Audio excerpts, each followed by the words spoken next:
is Daniel Howard, Chief Technical Officer of the SCTE. Here's a quick overview of OFDM. Orthogonal frequency division multiplexing, or OFDM, is like conventional frequency division multiplexing, but the carriers are all generated by a single transmitter in a special way that allows them to be squeezed much more closely together and span a much wider RF bandwidth, up to 200 MHz. That means we can reduce or eliminate guard bands and pack more bits per hertz into existing HFC networks with minimal changes. How is this possible? Since the OFDM subcarrier symbols are rectangular pulses in the time domain, they have the form of sin x over x or sync functions in the frequency domain.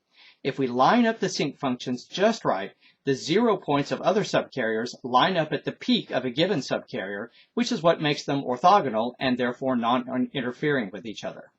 The narrow subcarriers of OFDM can be individually adapted to the channel conditions, so one subcarrier can have 4096 QAM while another might only have 64 QAM due to ingress in that part of the spectrum. Or the other subcarrier might be nulled entirely, which is like ingress cancellation on steroids.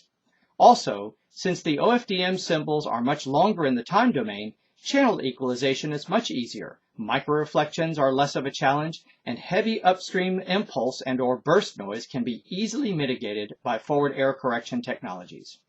Using OFDM in cable will lead to better economies of scale as well, since Wi-Fi and LTE also use it.